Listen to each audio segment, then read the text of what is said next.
A ascensão da Alemanha nazista. Perto do final da Primeira Guerra Mundial, o imperador alemão foge para a Holanda e a Alemanha acaba virando uma república e se rende. Os soldados, no entanto, não gostaram nada disso e se sentem traídos pelos seus governantes e pelos protestantes, pois, segundo eles, a Alemanha poderia continuar lutando.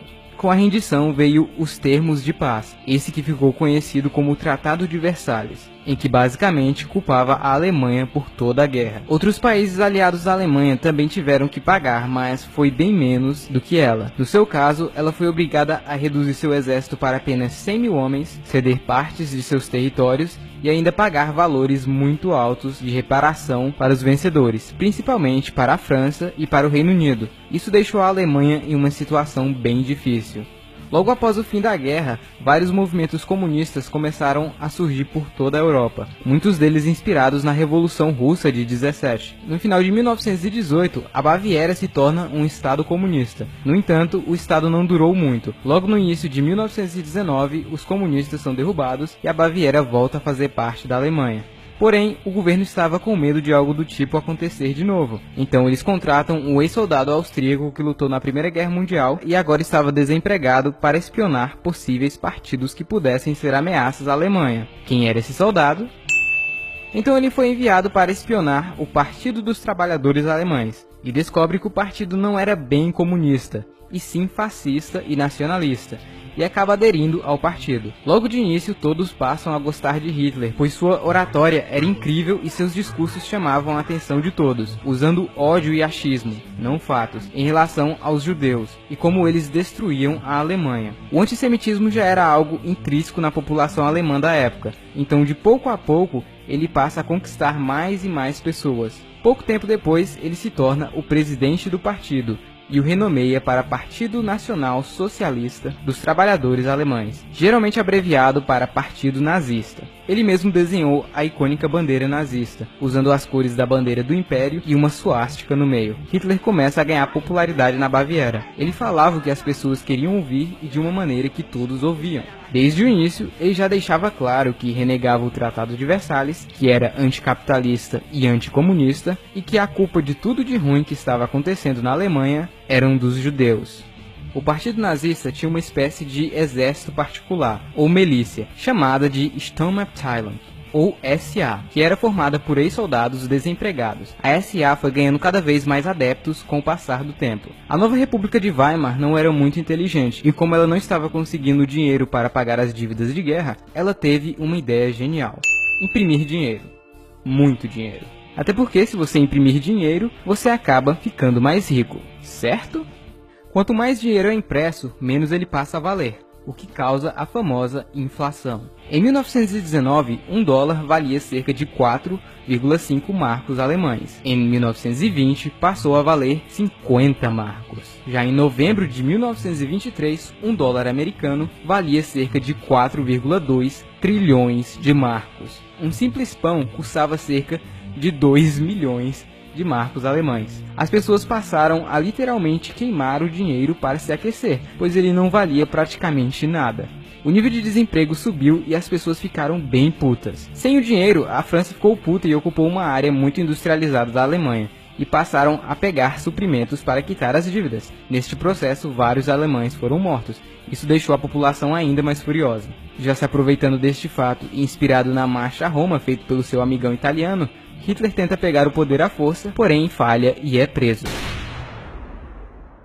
Com isso, o partido nazista é banido da Baviera. Durante o julgamento, os juízes acabam gostando de Hitler, e ele aproveita para fazer um discurso ali mesmo. Ele acaba sendo sentenciado a 5 anos de prisão, mas cumpre apenas 9 meses. Bem, a prisão não era bem assim, era mais um quarto de hotel onde ele teve tempo para escrever seu famoso livro Mein Kampf. Esse livro causou muita repercussão na época pelo nível de insanidade de Hitler e fez o seu nome ser conhecido por toda a Alemanha. Voltando à Alemanha, com toda essa crise, ela pede ajuda financeira aos Estados Unidos, e isso a ajudou por um tempo. Após sair da prisão, Hitler vai para o campo se concentrar um pouco, e passa um tempo lá.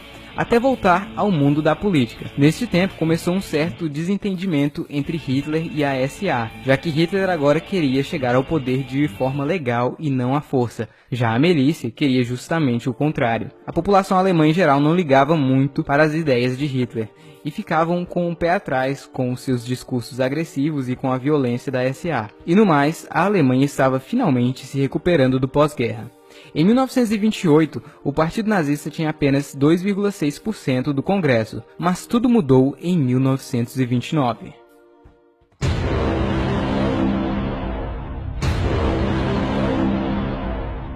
Com a Grande Depressão, os Estados Unidos não podiam mais ajudar a Alemanha. Além disso, eles queriam seu dinheiro de volta. Isso novamente causou uma nova crise econômica na Alemanha, que ainda estava se recuperando. O desemprego aumentou drasticamente e a população sabia que a democracia não estava funcionando. Com isso, os nazistas e os comunistas começaram a ganhar mais força no país inteiro. Já em 1932, o Partido Nazista havia se tornado o maior da Alemanha.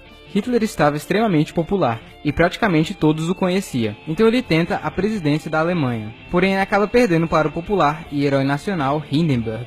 Como Hitler não consegue o cargo da presidência, ele tenta o da chancelaria, que era o segundo mais importante. Bem, Hindenburg não gosta muito da ideia não. Ele sabia que Hitler era radical demais. Então esse cara, Franz von Papen, que seria o próximo chanceler, acaba dando uma ideia genial para o Hindenburg. E se a gente transformasse o Hitler em chanceler, para que assim ele e seu partido fiquem quietos? Assim, você me transforma em vice-chanceler e podemos controlar o Hitler e seu partidozinho. O que pode dar errado? Então, em janeiro de 1933, Hitler se transforma no chanceler da Alemanha. Porém, ele ainda não era um ditador. Em fevereiro, o parlamento da Reichstag foi incendiado. O culpado foi um holandês comunista. Mas alguns historiadores suspeitam que foram os próprios nazistas que fizeram isso. Marinus foi condenado à morte e os nazistas culparam os comunistas. Isso acabou deixando a população apreensiva novamente. Com isso, Hitler fez o presidente assinar uma lei com urgência para que ele tivesse poderes suficientes para mandar prender todos os comunistas e políticos opositores que poderiam ser uma possível ameaça à Alemanha. Com a nova lei, Hitler se livra de quase todos os seus obstáculos, prendendo os comunistas e os políticos opositores, além dos jornalistas que eram contra ele. Todos foram presos ou mandados para os campos de concentração em Dachau. Mas Hitler ainda tinha alguns problemas a resolver. Seu velho amigo Ernst Röhm, chefe da SA, queria que a SA fosse o principal exército. Isso deixou o exército alemão Wehrmacht não muito satisfeito. Hitler sabia que precisava do apoio do bem treinado exército mais do que a bagunçada SA, e isso deixou Ernst furioso. Hitler também tinha criado a SS, que assim como a SA, era uma espécie de exército particular, só que bem mais treinado e só com profissionais. Com isso, Hitler planeja acabar com todos os seus obstáculos em uma só noite.